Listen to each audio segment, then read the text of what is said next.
que a gente não trabalhará aqui dentro do nosso curso. Hidrostática. Nós, para começarmos a brincadeira, temos que entender a ideia de densidade,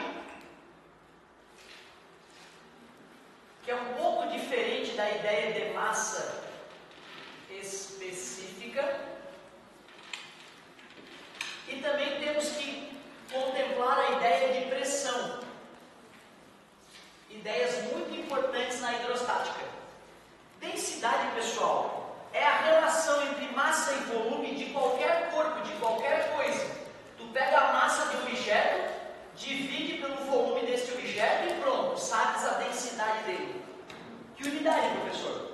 O sistema internacional seria quilograma por metro cúbico, né? Mas é muito comum a gente medir em gramas por centímetro cúbico. E nós vamos ter que saber transformar de grama por centímetro cúbico em quilograma por metro cúbico. 1 quilograma é 10 na menos, 1 grama é 10 na menos 3 quilogramas. Tudo bem para vocês? Divide por 1000, né, para passar de grama para quilograma, tudo bem? 1 centímetro cúbico, metro, decímetro, centímetro cúbico. Para eu sair de centímetro cúbico e chegar em metro cúbico, eu tenho que dividir por 1000 e dividir por 1000. Eu tenho que dividir por 1 milhão, né? Então, 1 metro cúbico é 10 na menos 6. 1 centímetro cúbico é 10 na menos 6 metros cúbicos. Assim, eu estou te provando que 1 grama por centímetro cúbico, que é a famosa densidade da água, equivale a 10 na menos 6, passar para cima 10 na 6, com 10 na menos 3, 1000 quilogramas por metro cúbico. Nós vamos converter tantas vezes de uma noutra, que é importante que tu aproveite esse momento já para registrar isso aí.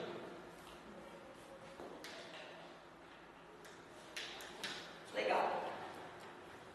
Massa específica, em alguns materiais eles chamam de Rho, em outros materiais eles chamam de Mi. Eu gosto de chamar de Mi pelo meu contato com a matéria, mas a UFSC tem ano que ela usa Mi, tem ano que ela usa Rho, então o próprio vestibular pode mudar a letra, tá? Então não se espantem se vier Rho ou se vier Mi.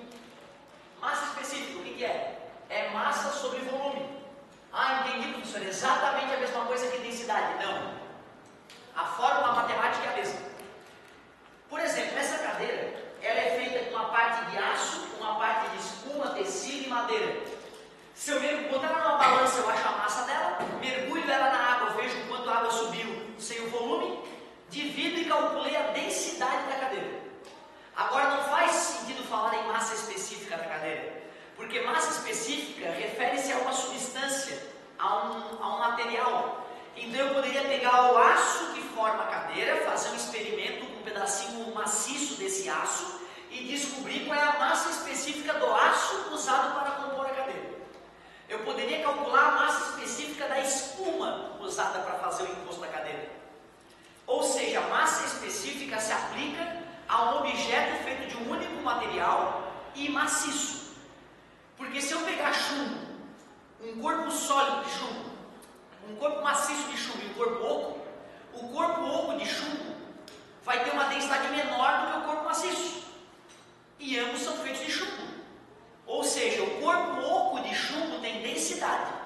O corpo feito de chumbo, que é maciço, aí sim ele tem massa específica. Então, densidade vale para tudo. Massa específica refere-se a um material, refere-se a uma substância.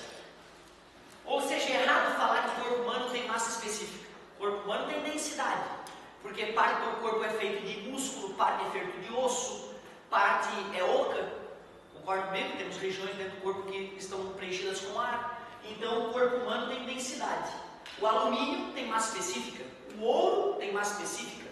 O ar, massa específica, tudo bem. Dependendo de que altura, né? A massa específica do ar pode mudar.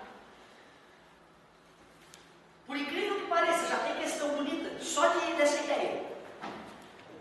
Pense nesse desafio. Eu pego 2 líquidos, um com densidade de 2 gramas por centímetro cúbico e outra com densidade de 3 gramas por centímetro cúbico. E misturo 20% do volume de um com 80% do volume do outro.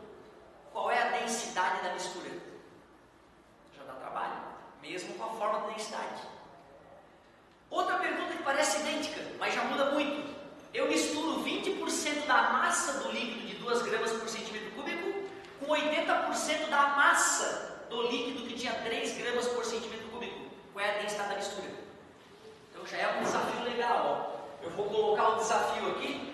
de repente na próxima aula a gente começar corrigindo.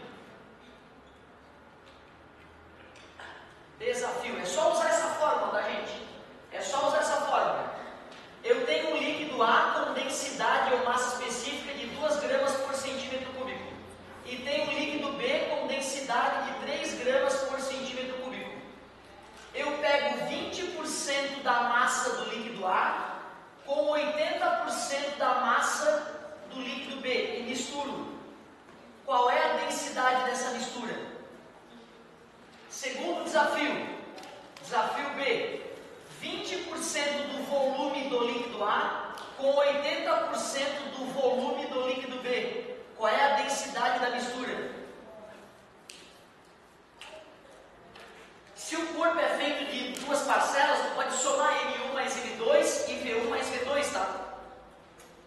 Tentem depois, usando só essa fórmula, fazer esses 2 desafios aí, que já dá um trabalhinho, já é divertido.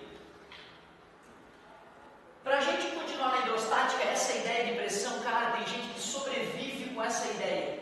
Tem gente que sobrevive em função de a maioria de nós não dominarmos essa ideia. Tem gente que passa por mágica, por forte, por ninja, só porque ele conhece a ideia de pressão e as pessoas normais não.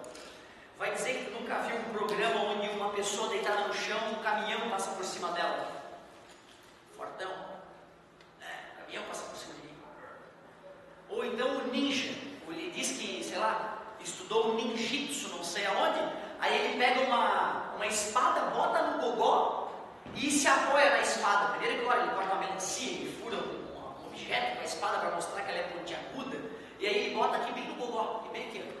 E aí vai lá e aí, em vez da espada sair na nuca dele, ele, eu sou ninja. Isso tudo é migué. O cara não é ninja porra nenhuma. O fortão lá, antes dele deixar o caminhão passar por cima dele, o engenheiro fez as contas para ver se ele ia morrer ou não. Não é porque, né, eu sou foda, pode passar o caminhão em cima de mim. Não tem essa, meu querido. Ninguém é doente a ponto de se arriscar a esse ponto sem saber que vai sobreviver, né? Então, na verdade, meus queridos, o corpo humano, ao contrário do que a maioria de vocês pensa, não resiste a uma força. O perigo para o teu corpo não são forças, e sim pressão. Quer ver? Tu deixaria eu fazer 1 Newton no teu corpo? 1 Newton só. 1 Newton é uma força equivalente a segurar um copo na mão. 100 gramas, menos. Um copo é mais pesado que isso, um copo vazio. Quando eu pergunto isso para o aluno, a maioria das pessoas fala, claro, encostar o dedo em mim, 1 Newton, 1 Newton, vou morrer. Mas e se eu pegasse uma agulha muito, muito fina e fizesse 1 Newton no teu peito? Eu poderia atravessar o teu corpo com 1 Newton e te matar. Ou seja, cuidado, quando as pessoas vão encostar em ti, tu não tem que estar preocupado com que força ela vai fazer no teu corpo. Tem que estar preocupado com que pressão tu vai empurrar o meu corpo, porque a pele humana rompe a partir de uma certa pressão. Beleza? Então, cuidado. O que importa para ver se vai se machucar ou não é a relação força sobre área. É isso que importa para saber se vai machucar ou não. Qual é a explicação para o ninja não furar o pescoço? Essa parte do corpo humano aqui é a única parte do corpo humano que é praticamente sem músculo nenhum, por isso que é fácil empurrar essa parte para dentro. Então, se tiver alguém querendo te bater algum dia, atracado contigo, dedão no gogó, empurra o fortão, né? Ele vai se afastar, porque essa parte é muito sensível. Quando o cara pega a ponta da espada, que é pontiaguda de fato, e pode furar objetos, pode furar o corpo dele sem dúvida nenhuma, quando ele bota no gogó, o gogó acaba deformando e a pele abraça a ponta da espada, aumentando a área de contato, e aí a pressão cai, e aí não fura o pescoço. Ou seja, é treino e conhecimento de física que faz o ninja parecer ninja, que faz, claro que o cara que deixou o caminhão passar por cima dele, ele fez muita musculação, ele tem um abdômen forte, de fato. A musculatura, as costelas dele são mais grossas que as costelas de pessoas normais, porque à medida que tu começa a fazer força com o teu corpo, ocorrem mini fraturas do teu osso. E quando o osso se recompõe dessas microfraturas, o osso vai ficando mais espesso. É por isso que um lutador tem os ossos da face muito mais grossos do que uma pessoa que não ficou a vida toda tomando porrada na cara, certo? Ou seja, se tu vai esmurrando com a tua mão objetos no dia a dia, com o passar dos anos o osso da tua mão vai ficando mais grosso, mais resistente. Isso é fato. Mas o engenheiro tem engenheiro pega o peso do carro, divide pela área dos pneus do contato com o chão e determina se aquela pressão pode matar a pessoa ou não. Então é claro que ele se preparou fisicamente para o assunto, mas observem que o caminhão que ele usa tem pneu largo, não é um caminhão com pneu fininho, certo? Mesma coisa no carro, quer brincar de um carro passar por cima de ti? Opte por um carro que tenha pneu um pouco mais largo, assim a pressão fica menor e o machucado um pouco menos grave. Criança é foda, né, cara? Eu vi meu pai saindo de casa, pô, será que dói? E eu botei o pé debaixo da roda pra ver como é que é. Né? E vi que não doía muito, doía um pouquinho e tal, mas não era algo tão assustador, certo? Aí o adulto que continua com essa ideia de espírito da criança, ele faz o caminhão passar por cima dele e ganha dinheiro. Certo? Pressão, força sobre área.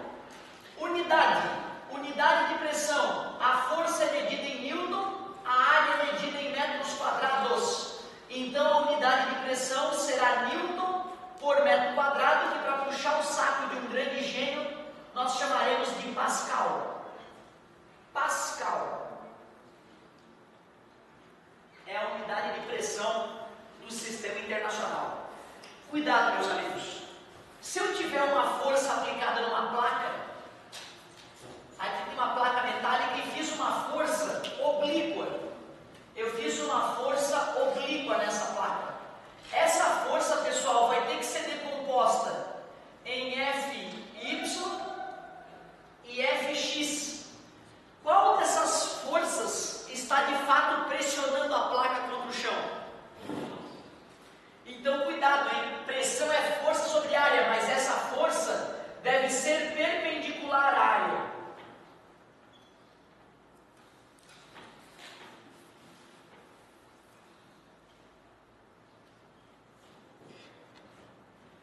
Então, não posso dizer que pressão é força sobre área sem alertá-los para o fato de, se eu estiver fazendo uma força oblíqua, só uma parcela dessa força está pressionando os pés da cadeira contra o chão. Uma outra parcela da força está gerando a força de atrito, né? Uma parte dessa força está sendo combatida pelo atrito. Então tomem cuidado. Se a força que está produzindo pressão é oblíqua, tu tem que decompor e só o Fy vai gerar pressão. Cuidado com isso, é um momento perigoso da forma da pressão. Se a gente tem noção de densidade, ou massa específica, ou massa específica, e conhecemos a ideia de pressão, aí algo bizarro vai acontecer agora na sequência. Essa aqui eu demorei a aceitar, eu lembro como se fosse hoje, eu reagindo ao professor no terceirão, quando ele continuou a história. Vou fazer o seguinte agora. Eu vou pegar um recipiente e vou encher ele com líquido. Você já deve ter percebido que quando a gente mergulha numa piscina, quanto mais para o fundo da piscina a gente vai, mais a gente sente a pressão, geralmente no aparelho auditivo, né? Certo? Começa, se o cara não está acostumado mesmo, parece que vai arrebentar o tímpano do carro. Dá uma dor, o cara pode sair da piscina chorando, meu querido. E não precisa nem ir muito fundo.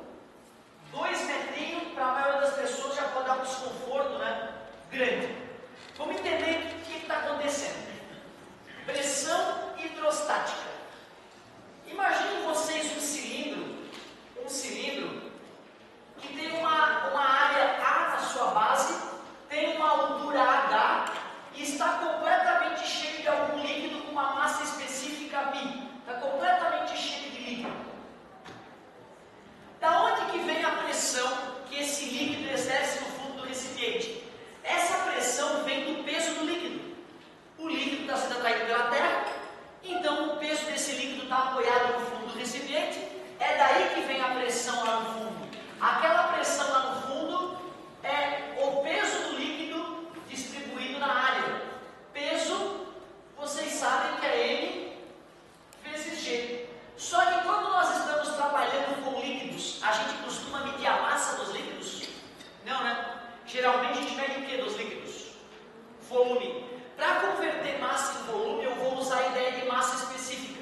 com a embalagem prismática, né? O sorvete, a casquinha do sorvete é cônica, não é para bonito, é para vir 3 vezes menos sorvete do que viria caso ela fosse cilíndrica, certo? Cuidado com o shampoozinho que é bonitinho e é cônico, vê o volume da embalagem para ver se vale a pena pagar mais, certo? Volume eu posso trocar por A vezes H. E olha que interessante, galera, a área do recipiente acaba se cancelando na equação. Então eu te pergunto, do que depende a pressão gerada pelo líquido no fundo do recipiente?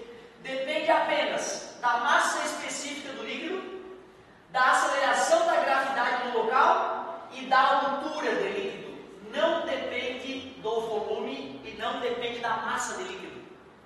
Quando o meu professor falou isso, só que ele não equacionou, primeiro ele só comentou. Eu na hora reagi, eu levantei a mão, na hora. Professor, me desculpa. O senhor está me dizendo que se eu pegar um cano, encher com água do mar e medir a pressão a 1 metro de profundidade nesse cano, vai dar a mesma pressão que no meio do oceano a 1 metro de profundidade? Ele disse sim. E aquilo me deixou desconfortável, porque eu não entendia como pode um oceano com uma massa absurda de líquido em volta gerar a mesma pressão a 1 metro de profundidade com uma pequena quantidade de água no tubo. Depois, filosofando um pouco mais, eu entendi o seguinte, ó, quando a água está paradinha, é como se uma molécula de água tivesse com outra na sua cacunda, e mais uma em cima dela, e elas estão se equilibrando. Ou seja, a molécula de água de baixo só está suportando as moléculas de água que estão em cima da cabeça dela. A molécula ali do lado é que resiste às outras moléculas. Por isso que a pressão gerada por um líquido não depende do volume de líquido, não depende da área que eu estou analisando, depende apenas da profundidade que eu estou neste líquido. Se eu encher isso aqui com água, vai dar uma pressão. Se eu encher isso aqui com mercúrio líquido, que é 13 vezes mais denso que a água, vai dar uma pressão bem maior. Se eu for com esse objeto para uma região onde a aceleração da gravidade é menor, a pressão vai diminuir. Mas como geralmente nós falamos de um mesmo líquido, no mesmo local, o que mais vai interferir na pressão é a altura da coluna de líquido.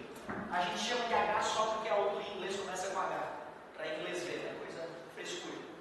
Ah, mas tem um detalhe, aquele Mi vezes G vezes H, que o pessoal chama de MiG hoje, isso aqui, ó, é só para a pressão gerada pelo líquido. Mas pensem comigo, e se já houvesse pressão inicial aqui em cima, tu aceita que essa pressão deveria ser somada na pressão do líquido?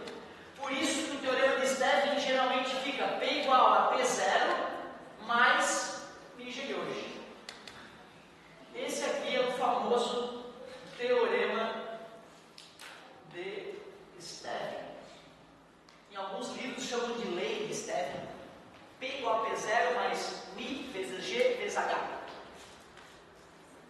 A pressão, então, mergulhador de águas profundas da Petrobras, fazendo solda submarina a 200 metros de profundidade. Que divertido.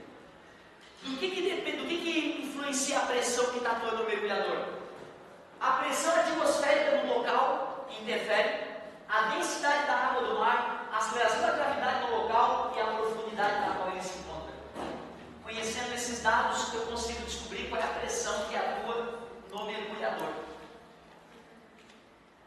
Já que eu comentei pressão atmosférica ali, ó, já que eu falei de pressão atmosférica, eu quero comentar com vocês como é que se mediu a pressão atmosférica pela primeira vez na história. Vamos dar uma olhadinha na ideia de pressão atmosférica, já que ela acabou aparecendo.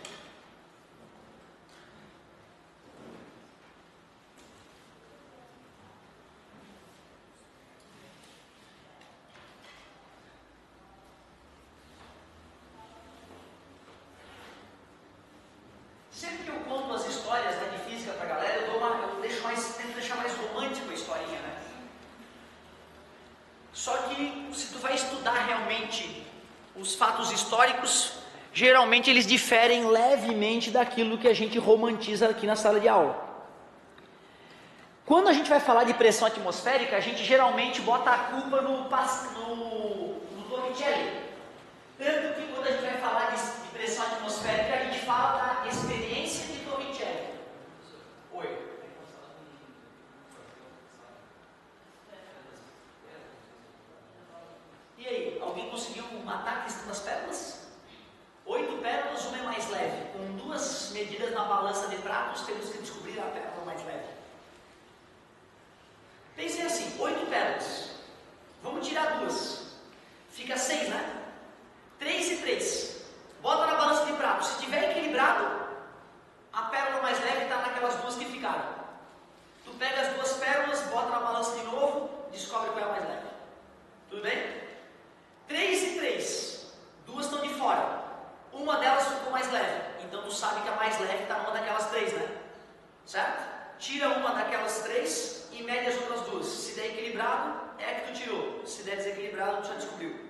2 medidas tu descobre a pérola.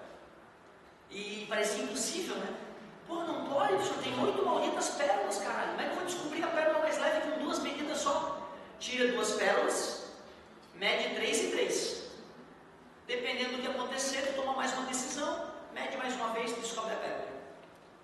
Muito bom. Falei das pilhas de moedas também. Vamos botar uma boa então para vocês pensarem na semana que vem.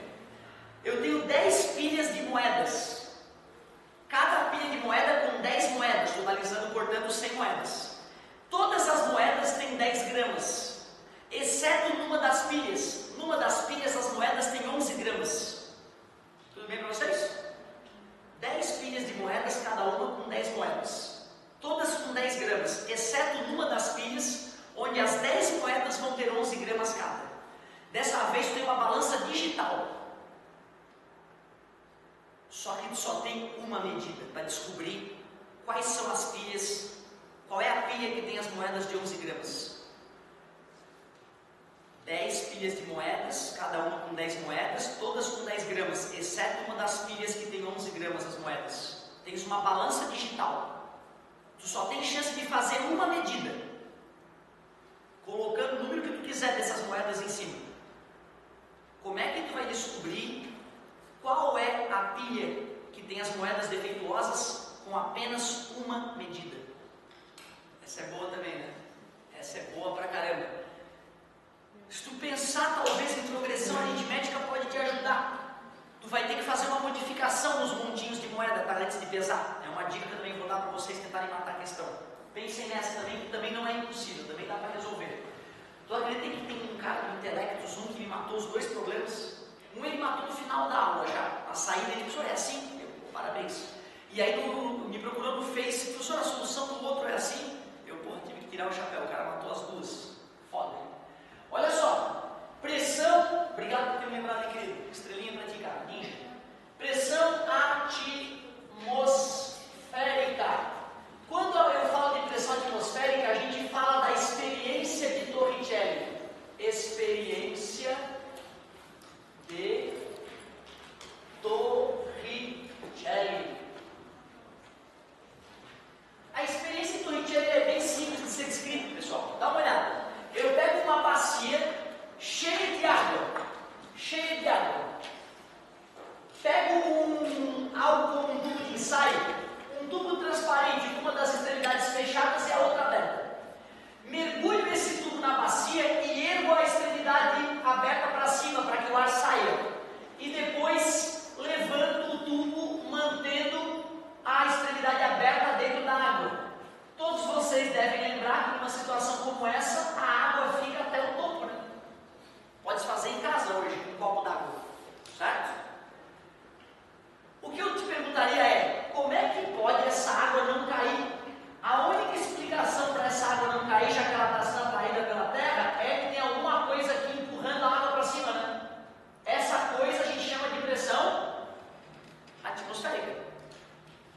Quando eu conto essa história, eu digo o seguinte, o Torricelli queria medir a pressão atmosférica desse jeito. E foi aumentando o tamanho do tubo, porque ele pensou que uma hora a pressão atmosférica não seria suficiente para segurar tanta água. E ele foi aumentando o tamanho do tubo. O tubo tinha 5 metros, a água ia até o topo do tubo. O tubo tinha 8 metros, a água ia até o topo do tubo.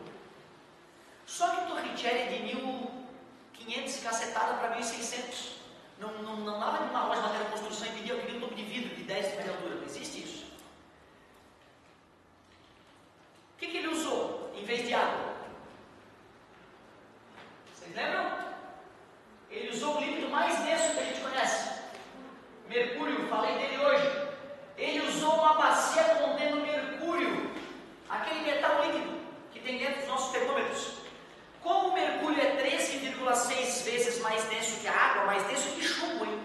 O pessoal acha que chumbo é denso, né? Não é tão não.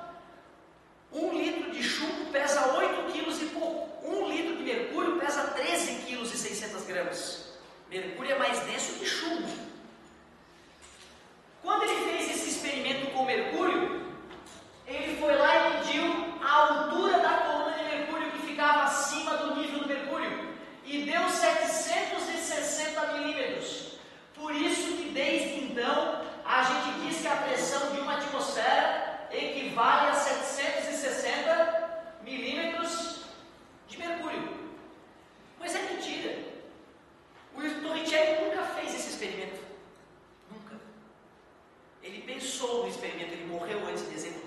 foi um cara que fez para ele. E ele jamais teria tentado fazer com água, porque foi justamente porque um rei conhecido dele estava tentando puxar água de um poço muito profundo e não estava conseguindo puxar água do poço. Foi em função dessa história que o Torricelli já tinha percebido que a pressão atmosférica não podia segurar água com mais do que 9 metros e pouco de altura.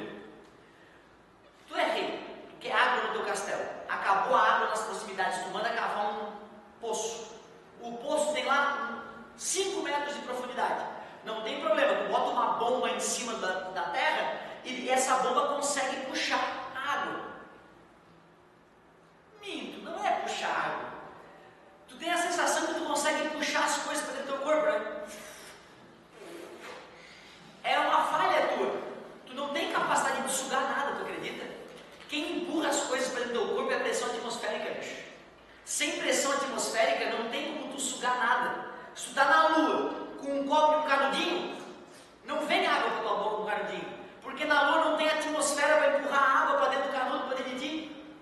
Quando tu suga alguma coisa, na verdade eu fiz o quê? Eu fiz a minha caixa torácica aumentar de volume, diminuir a pressão interna do meu corpo, e como a pressão atmosférica é maior que a pressão interna, aí a atmosfera é que empurra o ar para dentro de mim.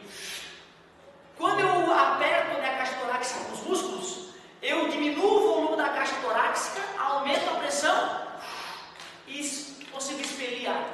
Então tu vê que loucura, tu só consegue respirar porque tu consegue reduzir a pressão interna do teu corpo e a pressão atmosférica que joga o ar para dentro de ti. Quando o Torricelli sacou isso, ele entendeu por que quando o rei quis fazer um poço mais fundo ainda, um poço de 9 metros e pouco, ele chamou os melhores engenheiros da época e ninguém conseguia fazer a bomba em cima do poço sugar água. Nessa hora o Torricelli matou a charada e ele já sabia então que a pressão atmosférica era próxima de 10 metros de coluna d'água, graças a ter sido contratado pelo rei para resolver o problema do poço artesiano. O que o Torricelli mandou fazer? Em vez de botar a bomba em cima, bota a bomba embaixo. Aí, em vez da bomba tentar sugar água, ela vai empurrar a água. E aí não tem jeito, a água sobe. Por isso que se o poço é mais profundo do que 10 metros, tu não vai poder botar uma bomba na superfície do poço, na terra, para sugar água. Tu vai ter que botar uma bomba mergulhada na água, para empurrar a água e não para sugá-la. Beleza? Então tu vê, Torricelli já sabia que a pressão atmosférica era em torno de 10 metros de coluna d'água e sabia que a experiência dele para ser feita não podia ser usada água, tinha que ser usado um cara mais denso, ou mercúrio. O que eu estou te dizendo é que uma atmosfera são 760 milímetros de mercúrio, que é aproximadamente 10 MCA. O que é o MCA, meus amigos? Metro de coluna de água. Só de saber isso, tu mata um monte de questão de hidrostática. Só que qual é a unidade do sistema internacional de pressão? Pascal. Em Pascal, a pressão atmosférica vai dar mais que 100 mil. Eu ainda poderia dizer que é aproximadamente 1 bar. Ou se tu conhece a relação entre todas essas unidades de pressão, tu mata um monte de questão só fazendo regrinha de 3. 1 bar, barômetro é porque tem uma unidade que chama bar, tu vê? 1 bar, que seria aproximadamente uma atmosfera, vou botar ali aproximadamente também, 760 de mercúrio, 10 metros de coluna d'água, 100 mil pascal. O que eu estou te dizendo é que quando tu solta um pum, a pressão dentro de ti é mais que 100 mil pascal. Ora, que pressão, hein? 100 mil pascal para poder liberar. Brincadeira, né? 100 mil pascal. Parece que 100 mil pascal é muito, né, gente? Mas não, é uma atmosfera, a pressão que está atuando em volta do teu corpo agora. Nada demais. Experiência de Torricelli. Se eu subir para esse barômetro rudimentar uma montanha, o que acontece com a coluna de mercúrio? Diminui. Muita gente acha que ao subir, né, dá uma dor, às vezes no ouvido, ao subir na serra, tem a sensação que a pressão aumentou. Não viaja, tu mora numa piscina de ar. E tu está no fundo da piscina de ar. Então se tu sobe para perto da superfície, né, em direção à superfície, não perto, mas em direção à superfície, a pressão tem que diminuir. Se eu pegar esse barômetro e levar para uma mina abaixo do nível do mar, a pressão certo? Então discutimos rapidamente a pressão atmosférica, falamos do que seria a experiência de Torricelli, que foi um discípulo dele que realizou. Ele idealizou, mas foi outro cara que fez. Mas o que importa é o pensamento, né? Botar a mão na massa lá, apertar parafuso, qualquer um faz, né? O foda é ter a sacada, ter o pensamento. Por isso que eu nem sei o nome do cara que realizou a experiência, coitado. Só o cara que pensou, né? Torricelli, mais um gênio. Beleza. Cara, ó, nós poderíamos até parar por aqui e já começar a fazer uns exercícios para se acostumar. Porque a sequência natural seria empuxo. Eu mostrar para vocês a ideia de empuxo, aliás. Não. Deixa eu usar essa ideia do teorema de Stern e te mostrar situações clássicas onde essa ideia vai aparecer. Uma das situações clássicas se chama vasos comunicantes. Vasos comunicantes. E se eu conseguir encerrar a aula comentando a prensa hidráulica, eu estou satisfeito pra caramba. Aí já vai ter um monte de questãozinha para tu resolver aí no teu material de hidrostática. Aí o empuxo a gente começa a ver na semana que vem.